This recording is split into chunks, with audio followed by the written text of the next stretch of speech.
ये व्यर्थ के बकवाद करने वाले लोगों से मत मिलो, व्यर्थ के बकवाद करने वाले लोगों की तरफ मत देखो, ये क्या कह रहे हैं, क्या बोल रहे हैं। और तुम भी व्यर्थ का बकवाद मत करो। अपने समय को कीमती मान करके निरंतर प्रिया प्रीतम का नाम जप करो, उनके गुण लीला गाओ, उनकी सेवा में रहो। कभी प्रपंच की बातें, कभी प्रतिष्ठा का चिंतन, कभी नाना प्रकार के मान सम्मान का चिंतन, ये घुसने ना पावे हृदय में। बहुत सावधान रहना चाहिए साधक को। ऐसी बातें देखो मत, ऐसी बातें सुनो मत जिससे तुम्हारा हृदय उद्विग्न होकर प्रभु का चिंतन छोड़ दे। बंद करो अभी। अन्य लोगों के संग का त्याग कर दो, जो भगवत विमुख वार्ता करते हैं, संत निंदा करते हैं, दूसरों की निंदा करते हैं। कुछ हाथ नहीं लगता, ये लोग दुर्गति को प्राप्त होने वाले हैं। भक्तन निंदा अति बुरी भूल करे जिन कोय, किए सुकृत बहु जन्म के छिन में दारे खोए। पर निंदा के किए ते नहीं, आवत नहीं कछुआत, मूर्ख पर्वत पाप को ले चल अपने साथ। तो अलम कश्यापि संगत्या, ऐसा संग मत करो जिनके पास बैठने से भक्त निंदा, जन निंदा, भगवत निंदा हो। ऐसे से दूर रहो। अलम बंद कर दो ऐसे लोगों का संग। रात दिन हम श्यामा श्याम का नाम जप करेंगे, श्यामा श्याम के लीला गुण गाएंगे, श्यामा श्याम के ही धाम का शोभा का चिंतन करेंगे। जब तुम अपना जीवन श्यामा श्याम के चरणों में न्यौछावर कर दोगे तो पूरा भार श्यामा श्याम ले लेंगे और तुम्हारे हृदय में मस्ती आ जाएगी। जो ऐसा निश्चयी होता है, दृढ़ निश्चयी, उसके अंदर दृढ़ विश्वास, तो उसके हर समय भगवान की स्फूर्ति होती रहती है। भारी प्रतिकूलता में भी भगवान का सानिध्य अनुभव होता है। वो अनुकूलता में तो भगवान के दुलार को देखता है, लेकिन प्रतिकूलता में भगवान की विशेष कृपा को देखता है।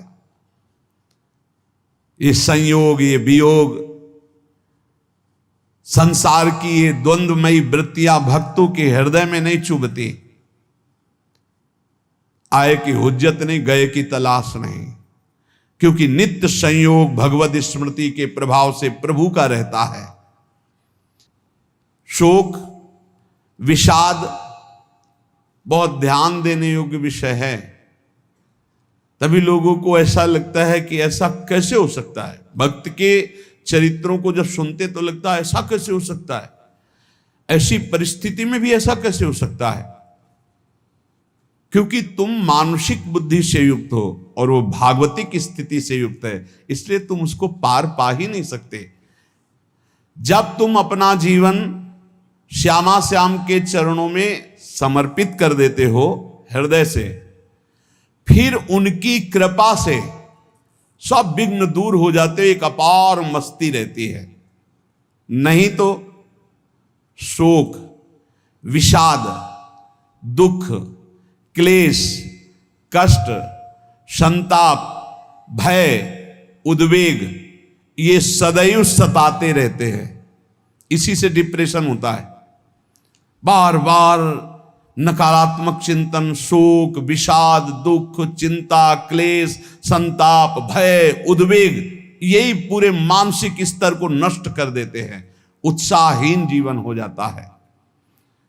जब तुम श्यामा श्याम को समर्पित हो जाते हो तो ये सब प्रवेश भी नहीं करते, एक अपार मस्ती बनी रहती है।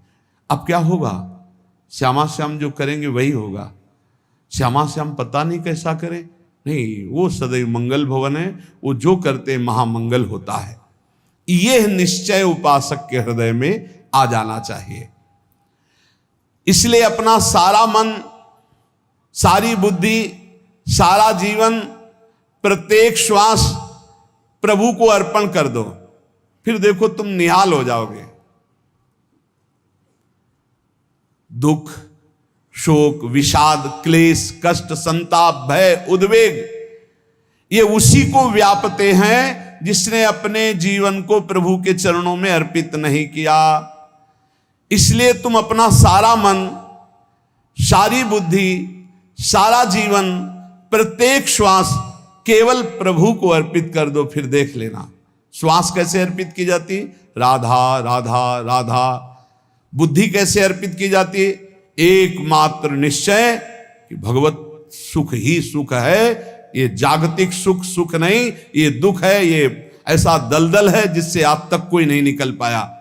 सारा मन, हम मन से केवल प्रभु का मनन करें, बार बार मन को संसार से हटा के नाम में, रूप में, लीला में, धाम में लगाएं। बहुत प्रसन्नता हो जाती है उस उपासक के हृदय में जो अपना मन बुद्धि प्रभु के चरणों में अर्पित कर देता है। भगवान ने तो इसको बहुत उत्तम स्थिति बताया है कि मेरे से कभी वो अलग हो ही नहीं सकता यदि मन बुद्धि अर्पित कर दिया। मय्येव मन आधत्स्व मयि बुद्धिम निवेशय, तो निवश्य मय्येव अत ऊर्ध्वं न संशया। बिल्कुल संशय नहीं, वो मेरे में ही निवास करेगा जिसने मन और बुद्धि अपनी मेरे में अर्पित कर दी। बहुत प्रसन्नता रहेगी उस उपासक के जीवन में जो अपने आप को मन बुद्धि सहित प्रभु के चरणों में समर्पित कर दिया है। भगवान का आश्रय लेने वाले की पहचान है हर परिस्थिति में प्रसन्न रहना। देखो आप भगवद आश्रित हो कि नहीं, देखो अनुकूल परिस्थिति में तो सब प्रसन्न रहना, लेकिन प्रतिकूल परिस्थिति में प्रसन्न रहना ये भगवान के भक्तों का लक्षण है। हर परिस्थिति में प्रसन्न रहना ये भगवान के भक्तों का लक्षण है। आनंदगन भगवान का आश्रय मिलते ही आनंद छा जाता है हृदय में। उनके पास आनंद का अभाव होता ही नहीं है। जैसे सूर्य का प्रकाश उदय होते ही सूर्य का प्रकाश संपूर्ण अंधकार को नष्ट कर देता है, ऐसे ही भगवान का संपूर्ण आश्रय लेते ही सब दुख चिंता शोक नष्ट हो जाते, आनंद ही आनंद। तुम भगवान के मंगलमय रूप को नहीं जानते हो, पर उनके मंगलमय भाव को, विधान को मानना शुरू कर दो। जो भी होता है मंगलमय होता है। हमने जीवन में देखा है, अगर इधर कोई बहुत बड़ा सुख दिया तो देर नहीं लगेगी, 24 घंटे नहीं व्यतीत होंगे और ऐसे दुख दे देंगे, जिससे दोनों का समान भाव रख करके ना दुख में तुम भूलो प्रभु को, ना सुख में फूलो, सीधे भगवत मार्ग में चल। पूरे जीवन की बात देखा है, भगवान के मंगल विधान में सदा सर्वदा सुख ही सुख है, इस बात को मान के प्रसन्न हो जाओ।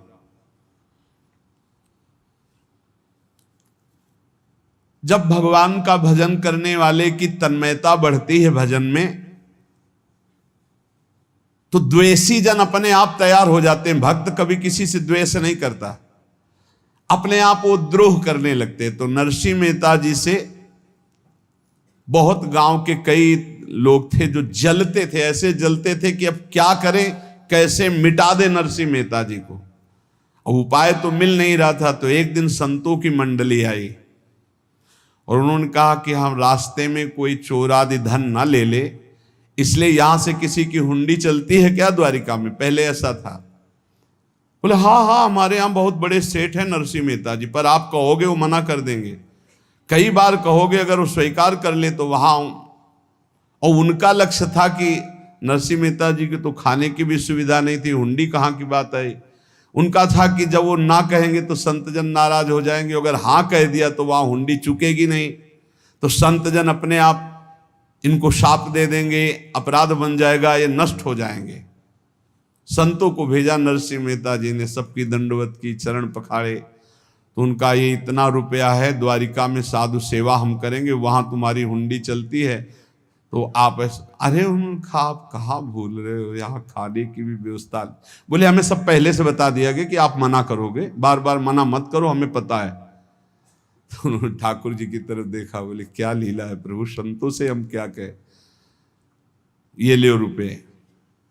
उस समय स्वर्ण की मोहरें चलती थी, बेच के बाजार से खूब उन संतों को पवाया, उन्हीं संतों की सेवा की। और उनका अपने सेठ का नाम तो बताओ जहां हमें जाके हुंडी मिलेगी। सेठ, सावल शाह सेठ। संत जन गए वहां, पूछा कि नरसिंह मेहता जी का जिन सेठ से परिचय, उनका नाम सावल शाह सेठ, उनकी गद्दी कहाँ है? तो जो कुछ भक्त थे वो द्वारिकाधीश की तरफ संकेत करते कि वही हैं। बोले नहीं नहीं, वो सेठ है, उनकी गद्दी चलती थी। पूरी बाजार में कहीं कोई। अब संत जन एकांत में होकर के बहुत विचलित हुए, क्या हमारे साथ धोखा हुआ? नरसिंह मेहता जैसा संत क्या धोखेबाज हो सकता है? देखो, संशय तो बहुत विचित्र होता है। बड़े बड़ों को संशय हो जाता है। जब भगवती सती जी को संशय हो गया, राम जी को, हे खग हे मृग हे मधुकर श्रेणी, ऐसा पूछते हुए कि सच्चिदानंद कैसे हो सकते, तो किसी को हो सकता है, क्योंकि वो बुद्धि की अधिष्ठात्री देवी है। जो ही उनके मन में ऐसा आया कि क्या हमारे साथ धोखा हो रहा है, इतने में ही देखा, जय हो सावल शाह सेठ की। वो कहा सावल शाह सेठ? तो देखा बढ़िया मुनीम जी उनके साथ, और सेठ बस्ता लिए हुए मुनीम जी, सरकार इधर से चलो। तो उनका सावल शाह सेठ आपका नाम है? संतों ने कहा। बोले हाँ। बोले नरसिंह जी? हाँ। बोले आपकी हुंडी आ गई है। हुंडी एक कागज में लिखा कि ये हमारे सेठ जी को दे देना। वैसे लोग मुझे माखन चोर कहते, कोई कुछ कहता, लेकिन आपने सेठ बना दिया। जब आपने सेठ बना ही दिया तो आप कभी परवाह मत करना तुम। और ये सेवक आपकी सेवा में सदैव तत्पर है। भगवान ने ऐसा लिखा। जो भगवद आश्रित है, एक बार ये चलता रहता है, जो संत जन होते हैं उनके विरोधी अपने आप बन जाते हैं, किसी से कोई मतलब नहीं, अपने आप विरोधी बन जाते हैं। कबीरदास जी का पूरी काशी में यश था। भजन करने वाले महापुरुषों का यश बढ़ता है जब, तो जो भजनहीन होते हैं उनके हृदय में जलन पैदा हो जाती है, और वो उनको विविध प्रकार से फंसाना चाहते हैं, उनको कष्ट देना चाहते हैं। तो कबीरदास जी के यश को धूमिल करने के लिए कुछ ब्राह्मणों ने एक रचना रची। मुड़ मुड़ा के कबीरदास जी के शिष्य बन करके पूरी काशी के सब आश्रमों में निमंत्रण दे आए। कल भंडारा है, संत सेवा है, सबने स्वीकार किया। कबीरदास जी अपनी दिनचर्या करके निकले तो संत मंडली आने लगी। बोले कै बजे सेवा है? साधु सेवा। बोले कौन सी साधु सेवा? बोले कल आपके शिष्यजन निमंत्रण दे के आए, पूरी काशी के सब संत आ रहे हैं। कबीरदास जी ने कहा यहाँ तो एक की भी व्यवस्था नहीं, पूरी काशी के संत आ रहे। अच्छा, समझ में आ रहा है, लीला बिहारी तुम लीला करना चाहते हो। गए अपना निकल गए गंगा किनारे, एक झाऊ के नीचे बैठकर अपना भजन ध्यान में मगन है। 11-12 बजे तो उन्होंने देखा संतों की मंडली, अब काशी तो बहुत। कबीरदास जी ने देखा कि आश्रम की, तो बोले पता नहीं क्या होगा, चलो चलते हैं। तो ऐसे गमछा वस्त्र करके ऐसे डालकर मुंह ढक करके, वहां बड़ी बड़ी पंगत लगी थी। कबीरदास जी सबको पाओ जी पाओ। कबीरदास जी के रूप में स्वयं भगवान पाओ जी पाओ। कबीरदास जी ने कहा अच्छा, जब स्वामी परस रहे तो हम भी बैठ के पा ले। तो जब उसी पंगत में बैठ गए अपना कपड़ा ढक करके, और जब मोहरे की दक्षिणा दे रहे थे सब लोग कि वाह कबीरदास जी ने आज तो साधु से। सबको जब कबीरदास जी के सामने आए तो ऐसे मुंह ढके, बोले देखो जो मेरा होता है उसे मुंह छुपाना नहीं पड़ता, मुंह ढकला नहीं पड़ता। लो दक्षिणा, तुम भी दक्षिणा लो। कबीरदास जी को कबीरदास जी दक्षिणा दे रहे, और वो कबीरदास जी है भगवान, और ये पाले वाले कबीरदास जी है भगवान के जन। कभी भगवान अपने, अरे जमाने जोर लगा ले, कितना जोर लगाएगा, भक्त और भगवान का झंडा कभी न झुकने पाएगा। बिल्कुल चिंता, शोक, भय, उद्वेग रहित जीवन भगवद आश्रित। तुम भगवान के मंगल विधान में सदा सर्वदा प्रसन्न रहो। अब ये विचार कर लो कि भगवान जो करेंगे तुम्हारा मंगल करेंगे। अब थोड़ा ऐसा बीच में लगता है कि अमंगल हो रहा है क्या, लेकिन पक्का समझो बहुत बड़ा मंगल उनका विधान होता है। बहुत ही उत्तम मंगल होता है भगवान के शरणागत का। भगवान हमारे विचारों वाले नहीं हैं, हमारे विचार प्राकृतिक है, भगवान के विचार चिदानंदमय हैं। वो अपने विचार से हमारा मंगल करते हो, हम अपने विचार से मंगल चाहते हैं। भगवान के विचार से मंगल ही हमारा होगा, इसलिए कभी हमको चिंता शोक भय नहीं करना चाहिए। भगवान की ओर से कभी तुम्हारे लिए ऐसा विधान नहीं होगा कि तुम दुखी हो जाओ, बस तुम्हारी सोच हो सकती है, उसका परिणाम बहुत मंगल होगा।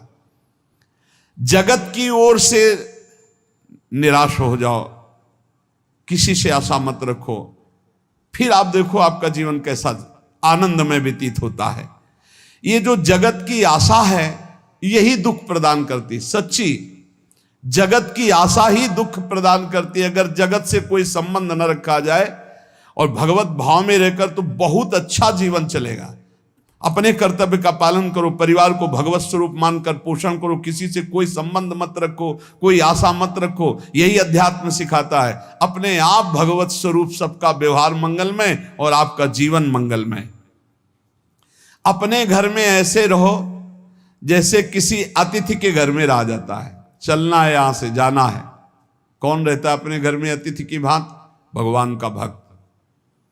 जाना है यहां से, अपनी प्रिया प्रीतम के पास जाना। ये हमारा घर नहीं है, यहां तो हम समय व्यतीत कर रहे हैं, अपनी आयु व्यतीत कर रहे हैं भगवत आराधना करते हुए। हमें जाना है प्रिया प्रीतम के पास।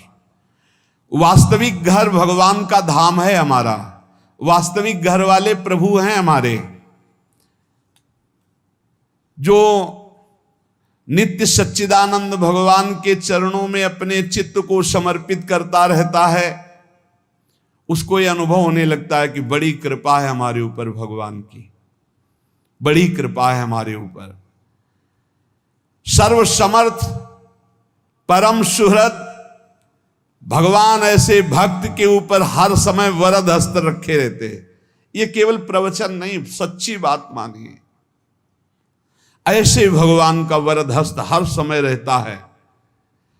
जब भगवान की छत्र छाया में भक्त अपने को देखता है तो आसपास घोर विपत्तियों का भी समुदाय हो तो भी वो आनंद में मगन रहता है। हर हालत में आनंदित रहना ये भक्त का स्वभाव है। भगवान ऐसे भक्तों को प्यार करते हैं जैसे कछुआ अपने अंडे को बाहर रख आवे और रात दिन उसका चिंतन करे। जब भक्त भगवान को समर्पित होता है तो भगवान रात दिन उसकी ऐसे चिंतन सुरक्षा करते हैं। अभय, ये दैवी संपदा का पहला गुण है। ये भगवान के शरणागत पर जागृत हो जाता है, वो भयभीत नहीं होता, किसी भी उससे भयभीत नहीं होता। यही डरप हरिवंश हित, जिनो भ्रमय गुण सलिल पर। इस डर से डरते रहना चाहिए कहीं गुण रूपी पानी में फिसल न जाए, नहीं तो गलती हो सकती है। साधक सावधान रहे। ये अभय दैवी संपदा का सबसे बड़ा गुण है। जो भयहारी भगवान की शरण में आ जाता है तो उसके अंदर ये अभय प्रकट हो जाता है। अगर कहीं तुम्हें एकांत में भय लग रहा है, एक आदमी तो एकांतिक में आए थे, वो कह रहे थे कि हमें हर समय भय लगा रहता कि कोई हमारे पीछे है, अंधेरा तो लगता कोई खड़ा है, मैं जीना मुश्किल हो गया, ऐसा भय। देखो ये मन कैसा है, भगवान से विमुख होने पर कैसे डरवाता है। वो कह रहे हैं हर समय मुझे डर लगा रहता है, कोई सामने खड़ा है, कोई पीछे खड़ा है, ऐसा भय लगने लगता है। और जब भगवान की शरण में आ जाते हैं तो ये अभय स्थिति हृदय में जागृत हो जाती है। कोई भी भय आसपास आ ही नहीं सकता, यहां तक कि नरक का भी भय खत्म हो जाता है जो भगवान की शरण में है। महापापी भी पुण्यात्मा महान भक्तों के समान वो उत्तम गति को प्राप्त हो जाता है जो भगवान की शरण में हो जाता है। पर ये जो भोगों का आश्रय लिए हुए हैं, मनमानी आचरण कर रहे हैं, ये कभी उस अभय को जान ही नहीं सकते कोई अभय पद है क्या। इनको तो कदम कदम पर शोक, भय, और दुख की प्राप्ति होगी। कोई बचा नहीं सकता जो भोगों में लगे हैं, मनमानी आचरण कर रहे हैं। अगर निर्भय होना चाहते हो, परम सुखी होना चाहते हो, तो भगवान के शरणागत हो जाओ। सारे जगत को अभय दान देने वाले भगवान हैं। भगवान का एक प्रण है, मम पन शरणागत भयहारी। जो मेरी शरण में आ गया उसके भय का मैं नाश कर देता हूं। साधना में अवस्था मन की मानी जाती है कि आप कितने अच्छे साधक हैं। यदि आपका मन भगवदाकार है, हर समय भगवत चिंतन चल रहा है, आपके स्वप्न भागवती का रहे हैं, आपके विचार भागवतिक हैं, तो आपकी अच्छी साधना हो रही है। और यदि आपके स्वप्न गंदे आ रहे हैं, क्योंकि स्वप्न में मन का ही सारा खेल होता है, और आपकी चिंतन वृत्ति वासनात्मक चल रही, तो अभी साधना का प्रभाव मन पे नहीं पड़ा है। जिसका मन हर समय भगवत चिंतन करता रहता है, वो जीते जी जीवन मुक्त हो जाता, अनुभव होता है। जैसे किसी ने कहा कि हमें कैसे पता चलेगा कि हमारा काम हो गया है, तो जैसे आप भोजन पा लेते हैं तो किसी दूसरे से गारंटी थोड़ी लेनी होती कि हम छक गए हैं क्या, आप जरा बताना हम छक गए हैं क्या। नहीं, अपने हृदय में आ जाता है कि अब मैं तृप्त हो गया। ऐसे ही अपने हृदय में आ जाता है कि मेरा काम हो गया, अब मेरा जन्म नहीं होगा। ये हृदय में आ जाता है, अपने आप अनुभव में आ जाता है। जब स्वरूप बोध होता है तो किसी और से सलाह थोड़ी लेनी होती है, वो अपने आप अनुभव में आ जाता है। हाँ, यदि गुरुदेव का वर्ण नहीं किया है तो फिर आपको किसी न किसी गुरु से प्रमाणित करवाना पड़ेगा। और अगर गुरुदेव का वर्ण किया है तो वही मंत्र, वही नाम, वही गुरु शरणागति आपको अंदर से पुष्ट कर देगी कि आपका काम हो गया है। विषय चिंतन करता हुआ मन विषय आसक्ति को प्राप्त होता है। विषय आसक्ति को प्राप्त हुआ मन बार बार जन्म, मरण और नरक को प्राप्त होता है। बस ये विषय चिंतन हटाना ही प्रमुख कर्तव्य साधना का है। बार बार मन को विषयों से हटा करके प्रभु के नाम में लगाओ, प्रभु के रूप में लगाओ, प्रभु की लीला में लगाओ। जहां भगवान प्रकट होते हैं वहां परमानंद की बाढ़ आती है। पर ये ध्यान रखें, गुलाब का फूल कांटों में खिलता है, उसकी सुगंध लेनी, फूल लेना है तो कांटों से बचाकर। ऐसे ही जब आप भगवत चिंतन के लिए चलेंगे तो आपका चिंतन चुराने के लिए माया विविध नाटक करेगी, कांटे फैलाएगी। कोई तुम्हारी निंदा करेगा, कोई अपमान करेगा, कोई उपहास करेगा, तुम्हारी अव्यवस्था हो सकती है, तुम्हारी परिस्थिति बहुत भयावह हो सकती है। इन परिस्थितियों में भी भगवत चिंतन का तार ना टूटने पावे तो आगे गुलाब का फूल है। जैसे कांटे से बचाकर गुलाब का फूल लेते हैं और भगवद अर्पित करके सौरभ का सुख लेते हैं, ऐसे ही भगवान के प्रेमानंद का अनुभव करने के लिए संसार के कांटों से बचना होगा। और खिलेगा यही फूल संसार में ही, मनुष्य देह में, और योनियों में नहीं। भगवत प्राप्ति स्वर्ग में नहीं होगी, इसी मृत्यु लोक में होगी। पहले मन नहीं लगता भगवत चिंतन में, भगवत चिंतन जबरदस्ती करना पड़ता है। भगवत चिंतन जे ही प्रारंभ करोगे ते ही बहुत बाढ़ आ जाएगी पाप चिंतन की। ध्यान दीजिए, बहुत लोग प्रश्न करते रहते हैं कि हम जब भजन में बैठते हैं तो बहुत गंदी बातें आती, मन बड़ा चंचल होता है, भाग जाता है। ऐसा प्रारंभ में जब कोई भगवत चिंतन प्रारंभ करता है तो उसका मन विषयों में भागता है, गंदी बातों में भागता है। अब लोग कहते पहले तो हमारा चिंतन बढ़िया होता था, अब चिंतन नहीं होता। तो कोई सिद्ध पुरुष थोड़ी हो गए, तुम्हें जबरदस्ती चिंतन करना होगा।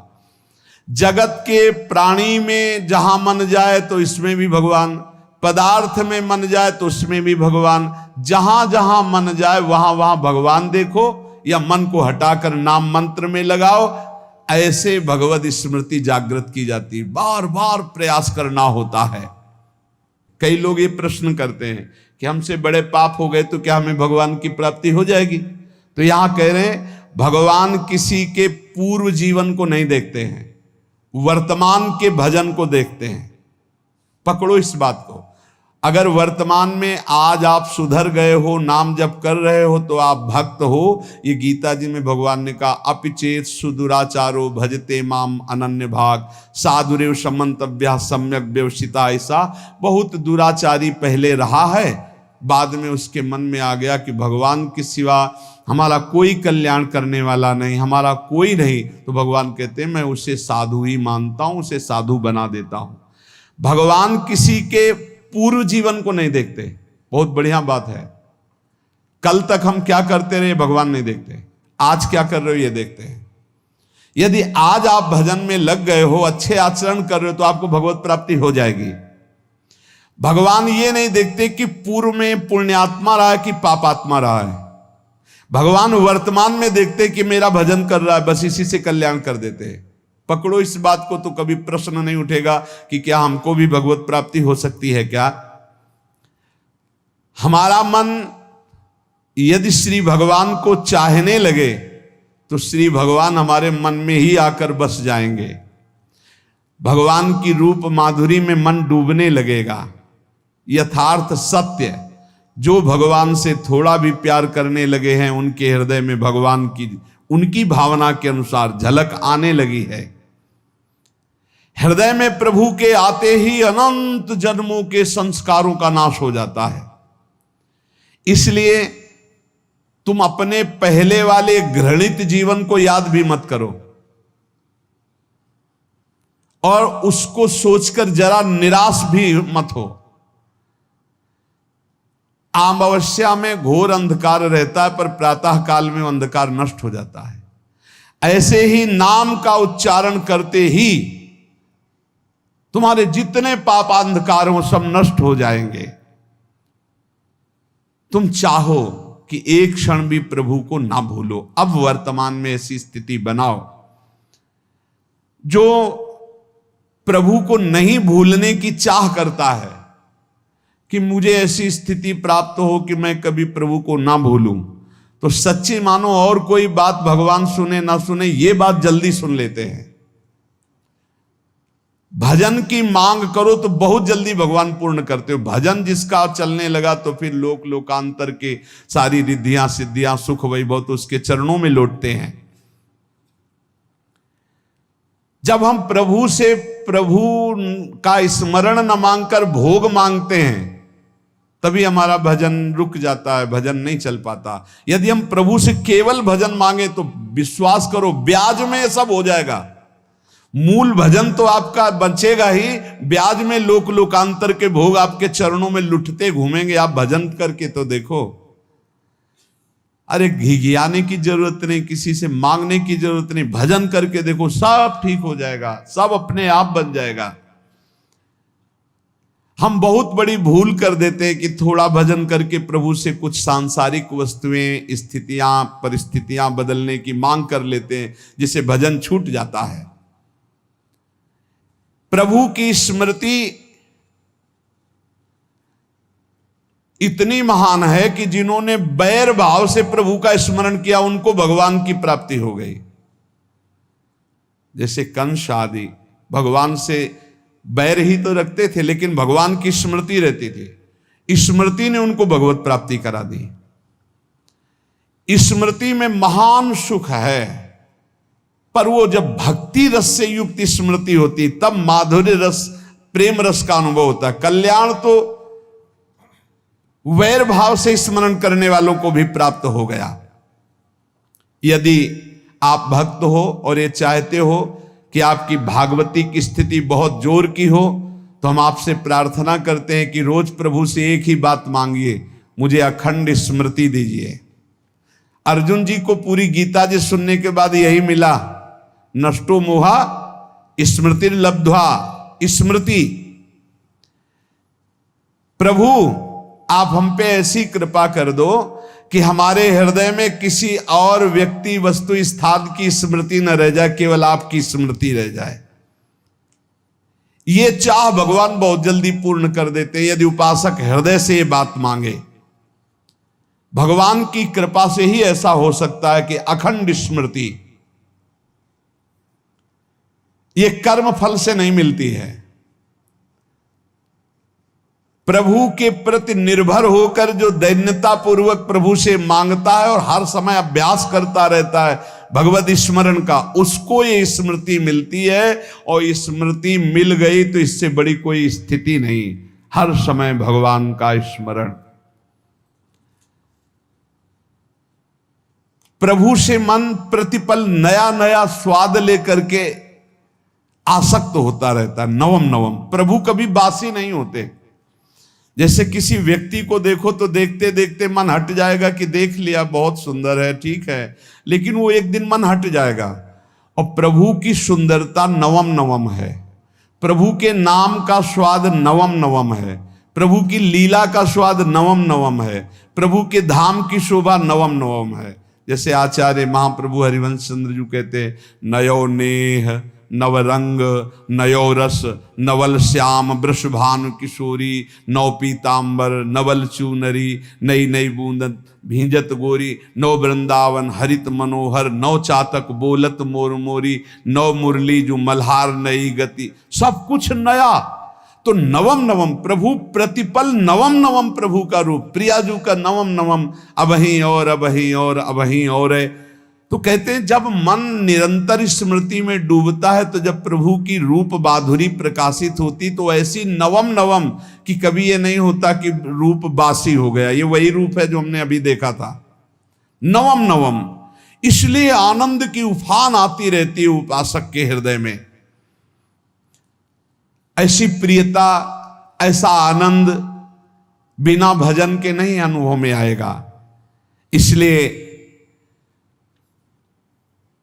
तुम विश्वास करो, तुम्हें बहुत सुंदर सुख मिलने वाला है, आगे अपार सुख मिलने वाला है। ये थोड़ा दुख का समय काट लो, जब तक जीवन है ये दुख सुख की लहर आती रहेगी, आप इसको सह जाओ, आगे बहुत आनंद है, विश्वास मान लीजिए, बहुत आनंद है। जो ये विश्वास कर लेता है वो प्रभु के मार्ग में चलकर प्रभु को प्राप्त कर लेता है। नहीं तो इतने रोड़े हैं कि आप ऊब जाओगे, बहुत रोड़े हैं। जो प्रभु के मार्ग में चलता है तो माया के बहुत से पार्षद अपना प्रभुत्व दिखाने उनके पास आते हैं, महिमा अपनी दिखाने, पर वो किसी वस्तु स्थिति अवस्था प्राणी पदार्थ का प्रभाव स्वीकार ही नहीं करता, क्योंकि भगवत स्मृति परायण है, भगवान की कृपा पर विश्वास है, इसलिए उसको कोई फंसा नहीं पाता। वो नित्य निरंतर प्रभु से घुला मिला रहने के कारण उसकी मस्ती में कोई फर्क नहीं पड़ता। माया का प्रभुत्व रखने वाले उसे फंसाने की चेष्टा करते हैं, पर उस पर किसी का असर नहीं होता। वो कहीं लिप्त नहीं होता, वो कहीं दुखी सुखी नहीं होता, वो हर समय प्रसन्न रहता है। तुम देखो, हर समय प्रसन्न रहते हो? यदि नहीं तो तुम किसी व्यक्ति वस्तु का आश्रय लिए हुए, प्रभु का नहीं। अगर हां तो हर समय प्रभु का स्मरण चलना चाहिए, हर समय प्रभु के आश्रित हो, फिर देखना ये आनंद, ये प्रसन्नता क्या रूप रखती है। बड़े बड़े मस्त संतों को देखा, मस्त ऐसे उन्माद में मस्त है, उस सुख के लिए ललचाओ। कब तक जन्मते मरते रहोगे, कब तक बार बार दुख भोगते रहोगे, कब बड़ा प्रपंच है ये। भगवान का स्मरण परम पुण्यात्मा पुरुष का हृदय माना जाता है, बहुत पवित्र हृदय, बड़ा पुण्यात्मा हृदय जिसमें भगवान का स्मरण। भगवान का विस्मरण पापात्मा पुरुष, भयानक विपत्ति दुर्भाग्य आते हो। सुदृढ़ निश्चय करो, अब हम भगवान के स्मरण में अपना समय व्यतीत करेंगे। मेहनत करो, कार्य करने के लिए कोई मना नहीं, आप नौकरी करो, किसानी करो, व्यापार करो, पर अंदर अंदर भगवत स्मृति, भगवत स्मृति ही सबसे बड़ी स्थिति है। अब चाहे हम जीवित रहें, चाहे हमारे मरण जैसी विपत्ति आ जाए, चाहे सब हमसे हट जाए, चाहे सब हमको नमन करें, अब हम दृढ़ निश्चय करके केवल भगवान के स्मरण करते हुए इस संसार के बीच समय व्यतीत करेंगे। अब हम चूकने वाले नहीं। ये नियम लीजिए, चाहे जीवन रहे या ना रहे, चाहे मरण जैसा कष्ट आ जाए, चाहे सब वियोग हो जाए, सब चले जाए, चाहे सब संयोग हो जाए, सब नमन करें, अब हम प्रभु का स्मरण नहीं छोड़ेंगे।